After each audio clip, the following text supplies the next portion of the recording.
You that have stayed, I'm Scott Marcus. I'm a senior fellow here at Bruegel. I'll be moderating this panel. And this panel is a special treat for you and a pleasure and an honor for me.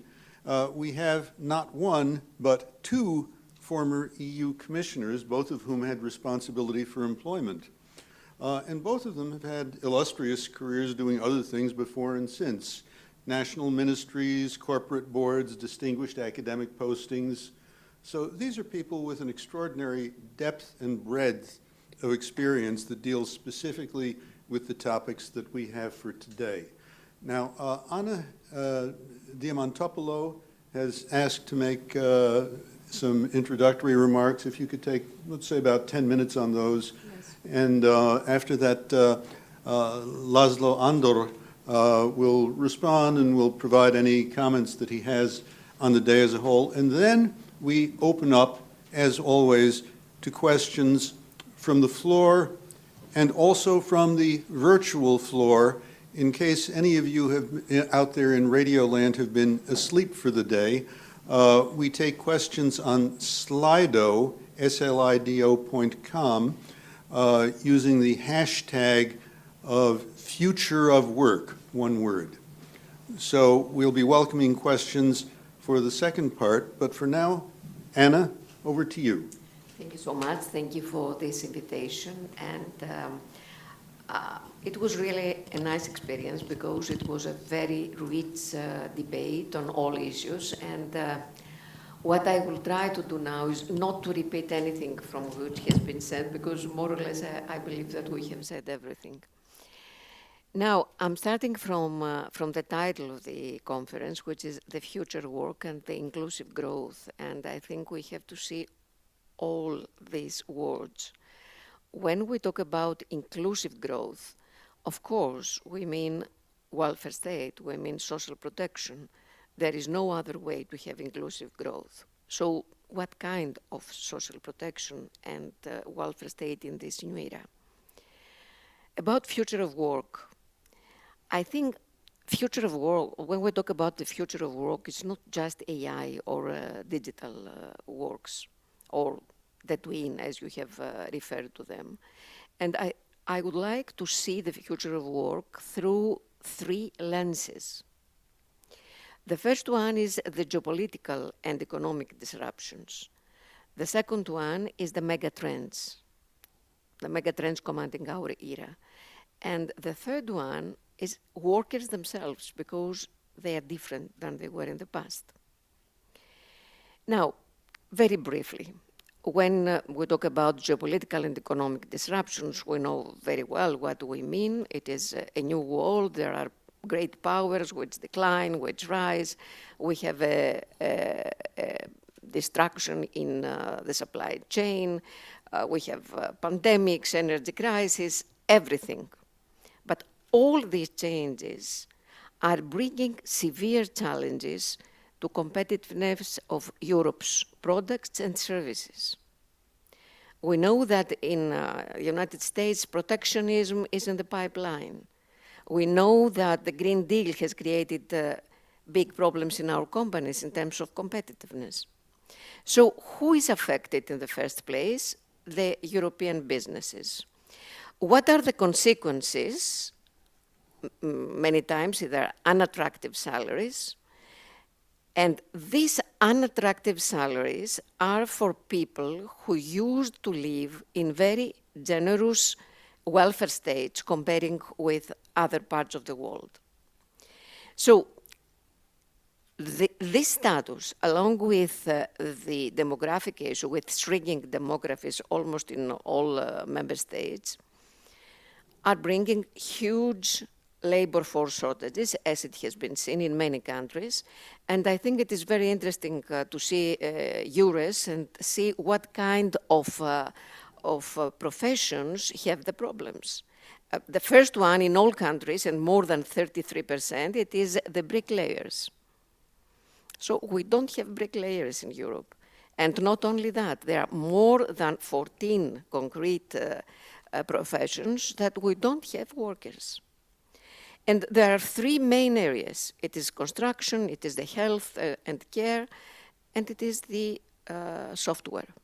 It is the digital era.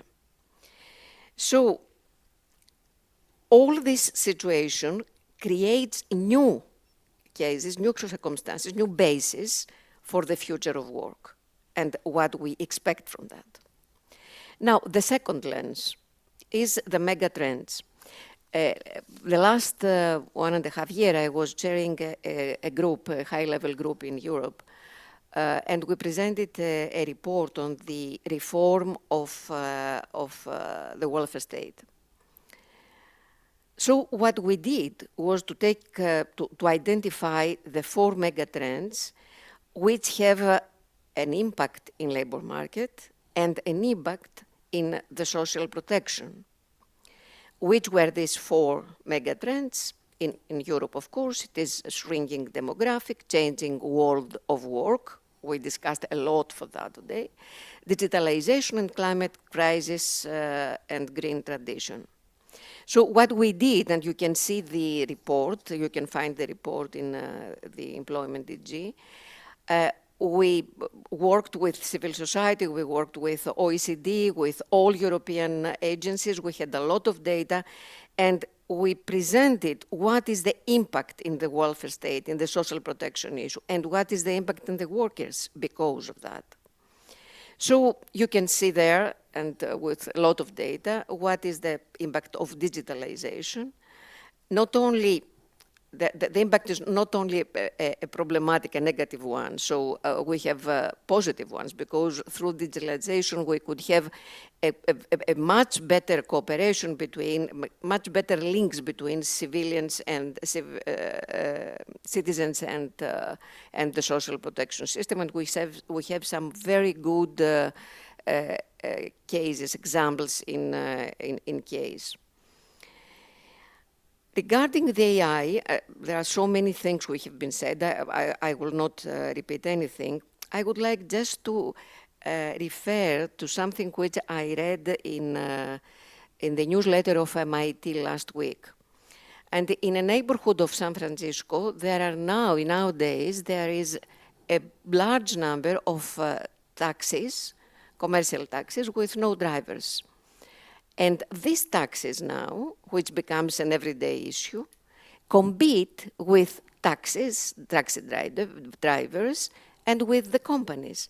But we know very well that the robots have no problem of working hours, they have no holidays, they never become ill, etc. So what kind of competition it is? We need new ideas and new policies. Is this the taxation issue? Should we tax the robots? There are some programs on this issue, particularly in the United States. The results were not very good. But we cannot just say that we have to compete. The robots have to compete on the same job, in the same, under the same conditions. And this is a big issue. Concerning the climate change, again, green skilling, we have discussed a lot on green skilling, and the only thing I would like to add is that the projections say that 75% of the green jobs are technical jobs, so the vocational training that has been referred is extremely important, but there is something else. Because of the climate change phenomena and the phenomena like droughts in all our neighborhood, so Middle East and Africa, we're going to have a movement of people. We know that we're going to have flows of people in Europe. And these people have to be included. Whatever we do, we cannot stop everybody from coming to Europe. So these people must be included.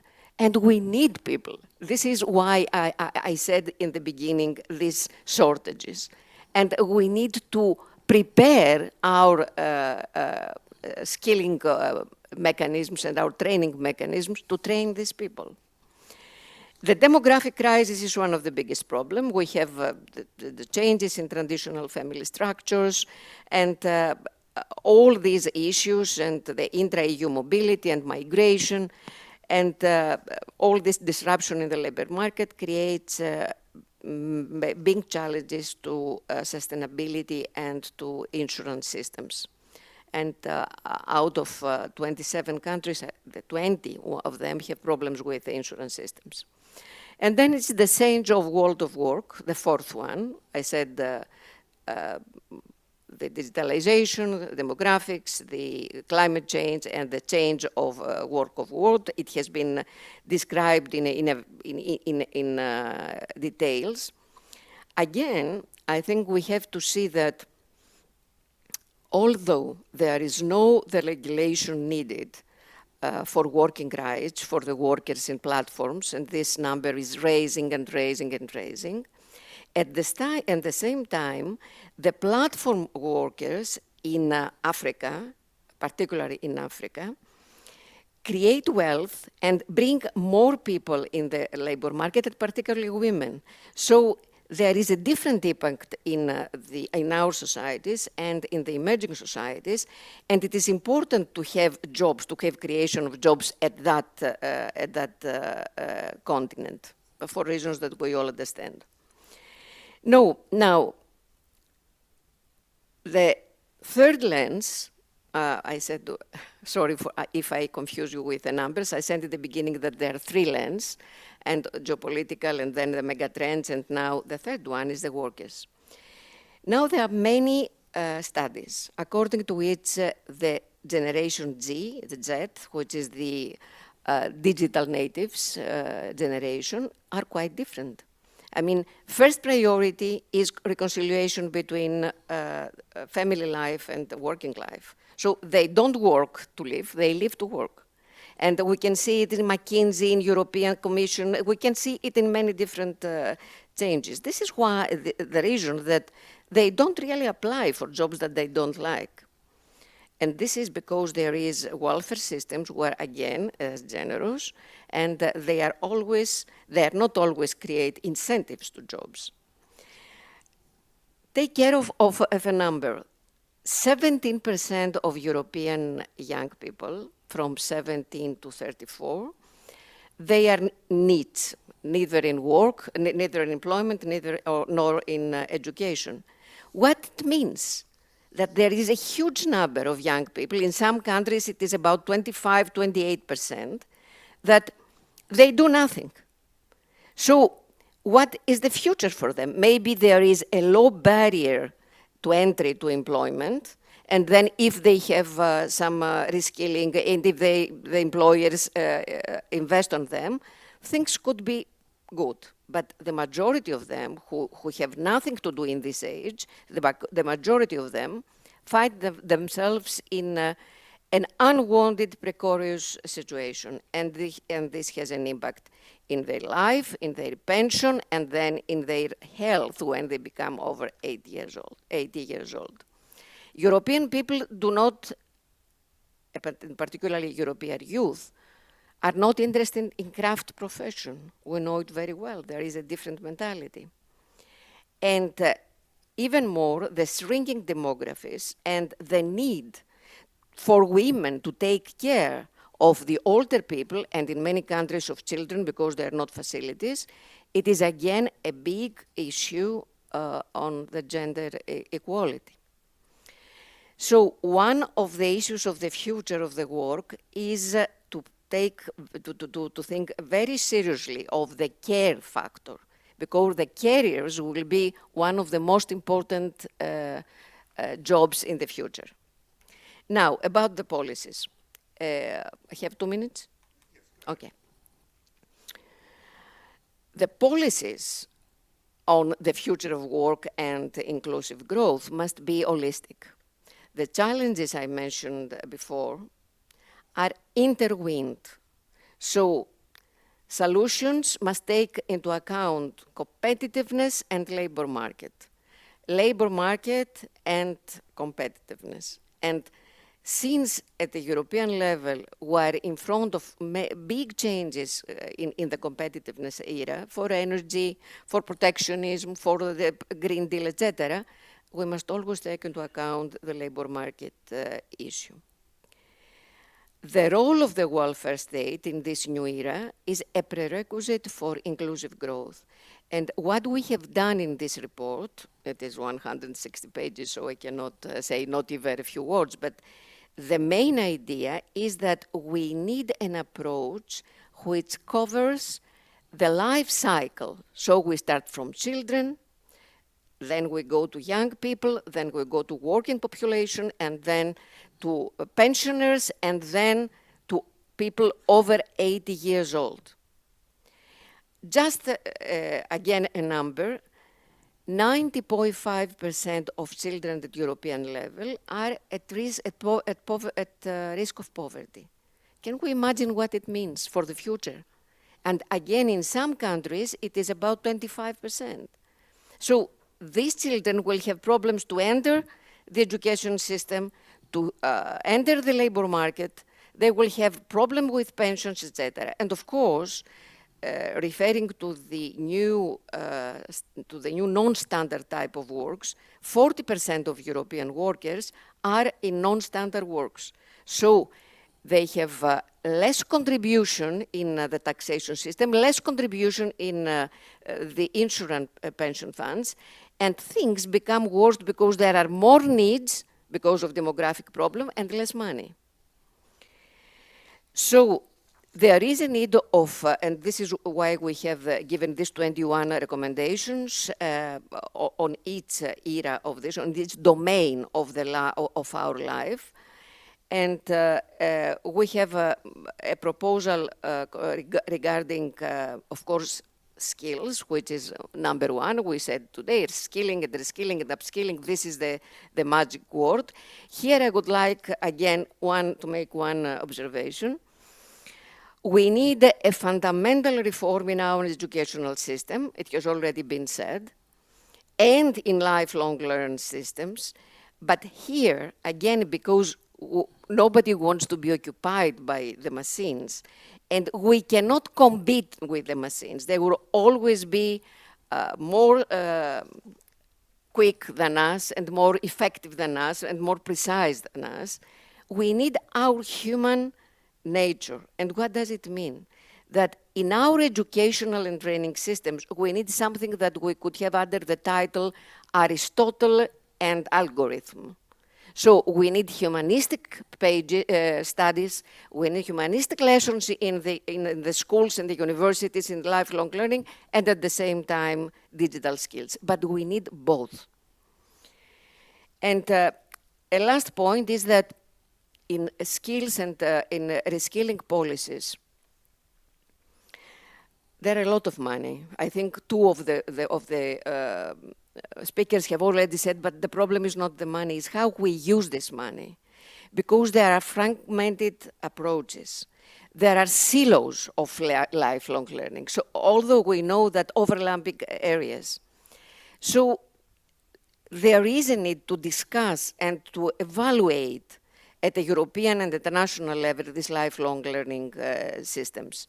And there is a need of a political commitment on the highest level, on the level of the prime ministers, because it's the first priority, and of course strategic funding which is necessary. And my last point is about this strategic financing. What we said in our recommendation, the two recommendations referring to the European Commission, the European Union, is that there is a need to agree finally on minimum tax rates on capital and harmonized EU rules on capital taxation, again regarding the lowest number, because this is a huge problem in many areas of Europe. For example, I'm from Greece. The taxation in Bulgaria is about 10 points less than in Greece. You can imagine that it's very easy for companies from northern Greece to go there. But what is the result? It is against the social, the welfare state in Bulgaria, and is against the competitiveness in Greece. So we need, and this is the problem in all boundaries, we know it very well within the European Union. And the second one, which is a very controversial issue, of course, it is that we believe, and we have documented it, there is a need of golden rule for public finances, which could allow borrowing for social investment for 5 years in order to complete the social infrastructure in Europe, because for the time being, we estimate that we need 300 billion investment in social infrastructure. So when we talk about inclusive growth, we need this kind of investment. Thank you very much. Wow. Well, thank you very much for this very clear and very comprehensive statement. I heard a lot here about needs for improved social protection going forward, about revisions in the educational system, and I very much welcomed your comments about taxation. This is, of course, a huge challenge in a Europe that looks more like a confederation than like a federal republic. So, but I think these are really thought-provoking, and they seem to me to be spot on. Now, László, Andor, I'd welcome any response you have to this, and although I know you weren't able to catch the whole day, I think you were briefed on some of the things that went before, so I'd welcome any responses that you have to anything that you might have heard about what we discussed today. Well, thank you very much for the opportunity. It's been great to listen to Anna, and I really appreciate this comprehensive analysis. I thought that before we go to Q&A, I just highlight the evolution of this debate in the last 10 years, because if we recall the state of this debate, 5 years ago, 10 years ago, I think you will appreciate better this complex and very sophisticated analysis which Anna just provided. I think very few of the colleagues would remember where this debate stood about 10 years ago. I've been lecturing quite a lot on employment policy in the recent years, and I always refer to this as a naive stage of the discussion. 2013, it was really the depths of the economic and the financial crisis, especially because unemployment peaked at that time. And then we thought that, okay, we will highlight on which fields job creation is going to be hopeful, and the digitalization appeared as one of these fields. So we identified a couple of sectors where this would be possible, and an initiative was launched, I think not less than 5 commissioners, which was called a Grand Coalition for Digital Jobs. Have you ever heard about the Grand Coalition for Digital Jobs? You Google, you find it 2013, and the big promise was, I also Googled, so otherwise I wouldn't remember. The big promise was that you can create about 900,000 digital jobs within the foreseeable future. I don't exactly remember the time horizon. I would even believe that it was not accurately defined, because if you defined also the time horizon, it can be checked whether you managed or you didn't manage to create 900,000 jobs. So I think normally you can leave it out in the fog a little bit. But I refer to this as a naive stage, because the perception was that, okay, we have this enormous unemployment, 11% on average in the European Union. In some countries like Greece, it was the double. And then there is this low-hanging fruit, digitalization. You just need to train programmers, and it's not so expensive to train programmers, because you can also use public-private partnerships. If you put together the public and the private resources, companies will come for you to tap the potential of this sector, but also to tap the enormous crowd of needs, which Anna was also referring to. So in a way, it didn't look like rocket science. That if the big task is to reduce this enormous unemployment, digitalization is one of the areas where you can break out of the stalemate, which we were in about 10, 12 years ago at the depths of the Eurozone crisis. Now, I'm sure that since then, much more than 900,000 jobs were created in the digital field. Why? Because this is the main megatrend of the economic transformation, and sometimes the private sector doesn't wait until the school system is being reformed accordingly, because in many different forms this can go ahead. But let me just recall one other, let's say, semi-naive stage of this discussion. Maybe more of you would remember this than the Grand Coalition for Digital Jobs. That was the famous white paper of Mr. Juncker.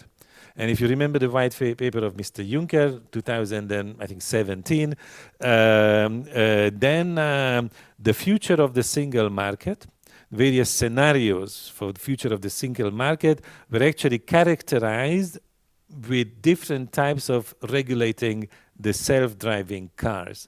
So by that time, it's sunk in that the era of self-driving cars is coming. And then the Commission was kind of developing scenarios of how differently member states in cooperation with the EU level would be able to regulate the self-driving cars. I think this is also a little bit naive, maybe semi-naive, because again, I think the direction, they got the direction right, but maybe not the speed.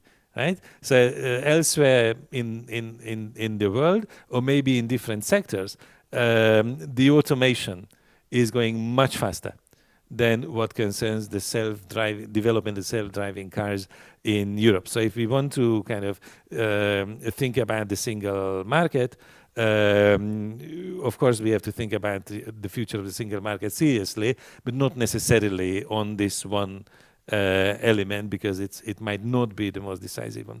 But then the third stage, which I would need to highlight, and I think this gives us a lot of inputs and challenges, which is the pandemic experience.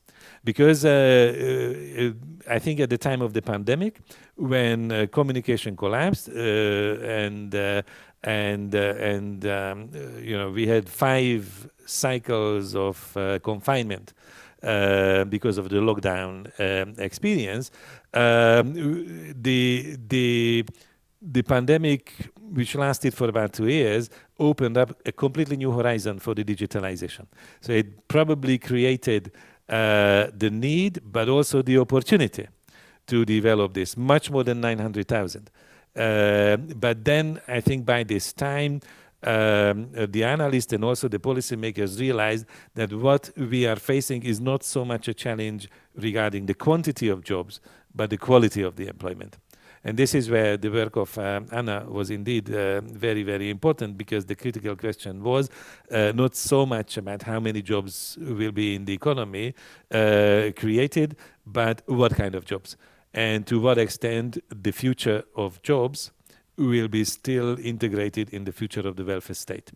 And a lot of the questions, whether blue collar or white collar jobs, are still integrated in social security, whether the word precariat is something which characterizes a widening segment of the workforce in Europe.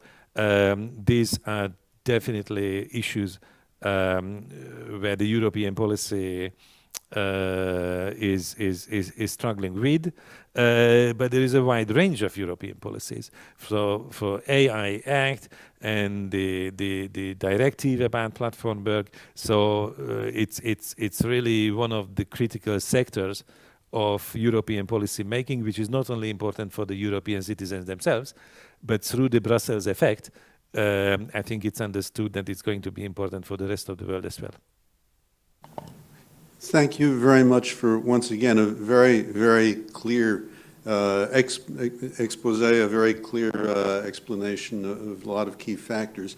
Now, since theoretically we are at closing time, but since we started a few minutes late, if the staff doesn't object, I'll keep open for one round of questions. I got a thumbs up from the back. I don't have the tablet, so I'm afraid those of you out in radio land are out of luck unless someone gets it to. There we go. But meanwhile, we can take a couple of questions from the floor as well. Let's see, the first one seems to be a statement rather than a question. Tell you what, why don't we take a question or two from the floor while I study what's up on the screen. And Joel, for questions, please identify yourself, even though I know who you are. Hello, so I'm Joel Darvas from Bruegel. I mean, Anna, you mentioned in one of your last words that there is a 300 billion investment gap in social infrastructure. And I wonder if you could elaborate a little bit how it is distributed across EU countries. For example, is in Southern European countries the gap is larger than, let's say, in Northern European countries? And what does it mean? I mean, is it hospitals or schools or what kind of social infrastructure? One of the, these are all these, but one of the most important, two important issues, which have to be again in the European discussion, is first the care facilities, the education and care facilities, what the Anglo-Saxons said, educare, for children under 3 years old. Now all the studies say that from the very first moment we have to give the proper care and education to children. There are only a few countries in Europe which can offer this. And of course, in the south, the problem is even for children 4 or 5 years old. So the child care is one and the first priority, and there is a need of serious infrastructure, as you can imagine. The second one is the infrastructure for very old people, because we have this huge problem of dementia, Yes. which is about 40 to 50 million people in Europe. And it becomes bigger and bigger.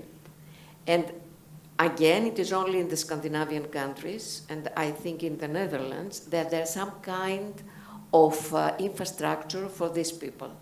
And not only, of course, this with dementia. We can imagine that since we have now a growing number of people over 80 years old, they have particular problems. And what are we doing now? In the majority of our countries, it is in the hands of women who come from third nations. Many of them are not legal workers. So we need a system of long-term care. And it's only, again, the Scandinavians and Germany who have a long-term care system. So we have to build it again from the beginning. And then we have the problem of schools, new investment in schools because we need new kind of equipment, hospitals, digitalizing hospitals. There are so many issues, and to change, and here digitalization can help a lot, to help to support the social protection organizations. OECD has, and the ISIS have already made some studies how the digitalization of social protection system and the direct communication between citizens and social protection system can save a lot of money and can identify the people who really have the need to be supported. And again in the south and in some of the eastern countries, there is a problem for benefits, to whom we give benefits. The problem of tax evasion creates always a problem to the social protection system because people who are not in a situation to have benefits or support, they do have, because we do not have this matching of financial and social data.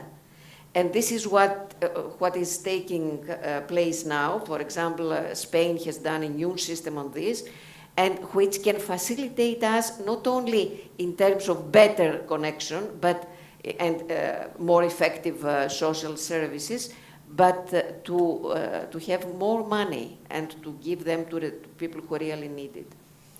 And there was something more that I wanted to forget. Okay, there are many different areas of infrastructure, and it is not only buildings. It is digitalization, and it can be very helpful and economically very effective.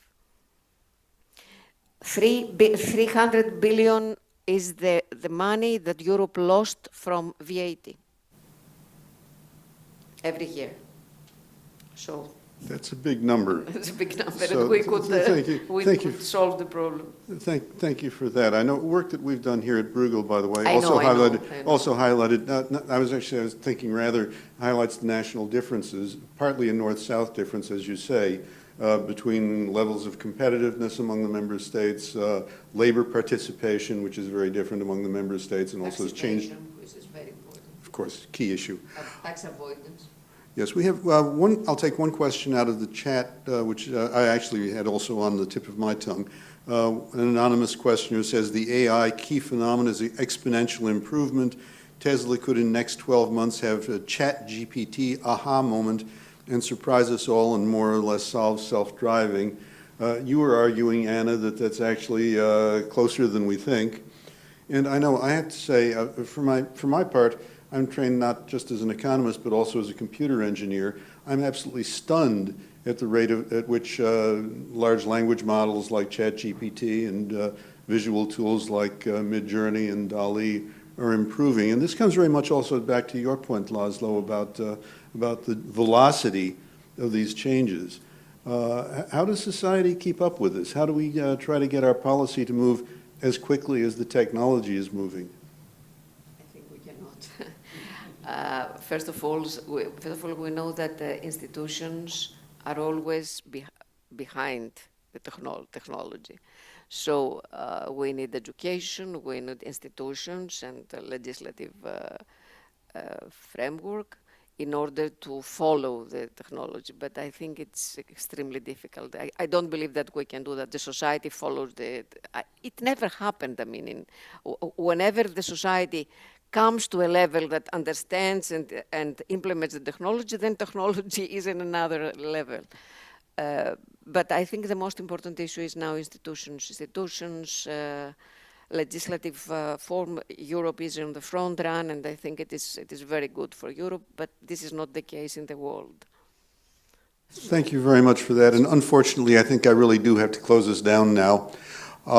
I'd like to thank our speakers, our wonderful speakers, for these very thoughtful observations. I think you've given us a lot to chew on.